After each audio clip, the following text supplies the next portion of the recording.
এখন আমরা দেখব হচ্ছে যৌগিক গেট।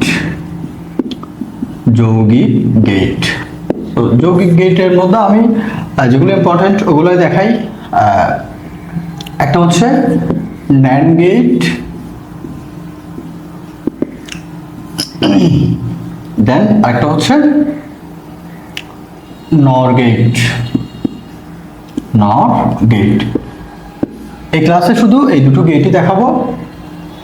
যৌগিক গেটের এই যে এখন যেটি দেখাবো সেটি পরীক্ষায় বেশিরভাগ এই দুটো গেট দিয়ে প্রশ্ন আসে ন্যান্ড গেট আর হচ্ছে নর গেট। একটু ভালো করে মনোযোগ দাও, তাহলে খুব ইজিলি বুঝতে পারবা। আমরা হোয়াইট বোর্ডে চলে যাই। ন্যান্ড গেট, সো ন্যান্ড গেটের মধ্যে আমি একটু চোখ খুলে দেখি তো এখানে এন আছে আর এন পাচ্ছি আমি। সো আমি একটু আগে পড়েছি কি not, then or, then and. এই তিনটা গেট আমরা একটু আগে পড়েছি, মৌলিক গেটে রয়েছে। অ্যান্ড দেখতে পাচ্ছি এখানে কিন্তু পুরো একটা অ্যান্ড আছে। সো আমি অ্যান্ডটা আগে লিখে ফেলি, যেটা পাইলাম। অ্যান্ড লেখার পর একটা অ্যান্ড বাকি থাকে। এই অ্যান্ড দিয়ে একটু দেখো তো এখানে কোনটা তুমি মিলাইতে পারবা। অ্যান্ড দিয়ে আমি নটটা মিলাইতে পারি, তার মানে এখানে এই নট অ্যান্ড আর নট গেট দুটো মিলে যে গেটটি হয় তাকে আমরা বলবো ন্যান্ড গেট। এবার নর একটু যাই আমরা, আমি একটু এখানে মার্ক করে দিই। এদিকে ন্যান্ড থাকবে, এদিকে নর থাকবে। আচ্ছা, নরের মধ্যে আমি একটু এটার মতো করে একটু চিন্তা করি তো, এই যে এন ও আর, তো এখানে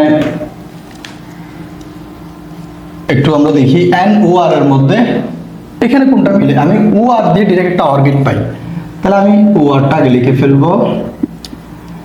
লিখে ফেলার পর অর চলে গেছে এন দিয়ে, এখানে শুধু নটটা হয়। তার মানে অর আর নট মিলে আমরা যে গেটটি পাই সেটিকে আমরা বলবো নর গেট। এবার হচ্ছে সার্কিট যদি আমি দেখাই, এগুলার কেমন হতে পারে সার্কিট। আচ্ছা, এখানে একটু লিখে ফেলি সার্কিট। তো তুমি অ্যান্ড গেট এবং নট গেট দুটো মিলে ন্যান্ড গেট হয়, তাহলে তোমার সার্কিটে দুটো গেট থাকতে হবে। তো আমি প্রথমে একটা ইনপুট এ দিই আর একটা ইনপুট আমি বি দিই, তাহলে এ ইনপুট গেল, বি ইনপুটও গেল। আচ্ছা, যাওয়ার পর এটা অ্যান্ড গেট দিয়ে যাবে। আমি একটু ছোট করে ফেলি এখানে। তো যাওয়ার পর তারা প্রথমে অ্যান্ড গেট দিয়ে গেল। অ্যান্ড মানে আমি বলেছি কি ডি আছে, ডি এর মতো একটা এঁকে দিলাম, তাহলে অ্যান্ড গেট দিয়ে এটা গেল। গিয়ে এখন এরা বের হয়ে আউটপুট আকার এখানে বের হয়ে আসবে। তাহলে ওয়াই আউটপুট যেহেতু অ্যান্ড গেট দিয়ে গেল, তাহলে এ আর বি যোগ হবে, সরি গুণ হবে, যেহেতু অ্যান্ড মানে হচ্ছে গুণ, ইনপুটগুলো গুণ হয় আউটপুটে এসে। তাহলে আমি অ্যান্ড গেট দিয়ে চালানোর পর এ আর বি ইনপুটকে আউটপুট আকারে ফেলে ওয়াই ইকুয়াল এ বি। এবার আমার অ্যান্ড গেট দিয়ে আর অ্যান্ড গেট দিয়ে চালানোর পর আবার নট গেট দিয়েও তাদেরকে চালাইতে হবে। সো এখন এই জিনিসটাকে আমি এই মানটাকে আমি আবার নট গেট দিয়ে চালাবো। সো নট গেট দিয়ে চালানোর জন্য আমার নট গেটের যেটা চিহ্ন বা গেট আমি দিলাম, নট গেট দিলাম, দেওয়ার পর একটা আউটপুট আমি পাবো। সো ওয়াই সমান, আমি বলেছি কি নট গেটের মধ্যে তুমি যে কোনো কিছুকে দাও না কেন তারা উল্টে যাবে। তো আমি এই নট গেট দিয়ে মনে করি আমি এ বি একটা পুরো একটা ফিগার বা একটা সংখ্যা আমি এ বিকে যখন নট গেট দিয়ে পাঠাইলাম তখন তারা উল্টে গিয়ে এ বি বার হয়ে গেল। তাহলে আমার এ বি ইনপুটকে আমি যদি ন্যান্ড গেট দিয়ে পাঠাই তাহলে আমার আউটপুট আসতেছে কত, ওয়াই ইকুয়াল এ বি বার।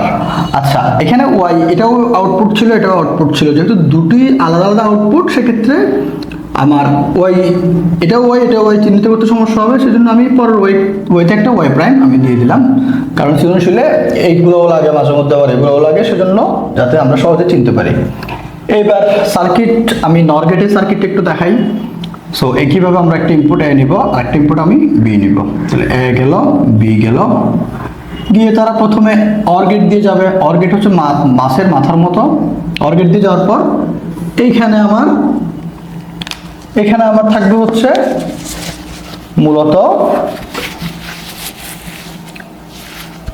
যখন অর গেট দিয়ে যাবে তখন এ আর বি যোগ হবে, কারণ অর গেট মানে হচ্ছে কি অর ইকুয়াল হচ্ছে যোগ।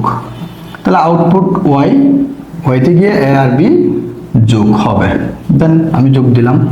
আচ্ছা, যোগ দেওয়ার পর এখনো তো অর গেট দিয়ে গেল, এবার বাদ বাকি এই মানটা আমার আবার নট গেট দিয়ে চালাইতে হবে।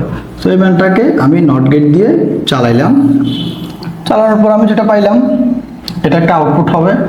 এই পুরো জিনিসটাকে আমি একটা সংখ্যা মনে করি। তো আউটপুট যখন নট গেট দিয়ে তারা যায়, যেই সংখ্যা হোক সেটা পুরাটা কি হয়, পুরাটা উল্টে যায়, তাহলে y equal a plus b whole bar. আচ্ছা, তাহলে এটাও আউটপুট, এটাও আউটপুট। আমি এখানে একটা, যেহেতু দুটো একই রকম y, এখানে একটা y প্রাইম আমি দিয়ে দিলাম।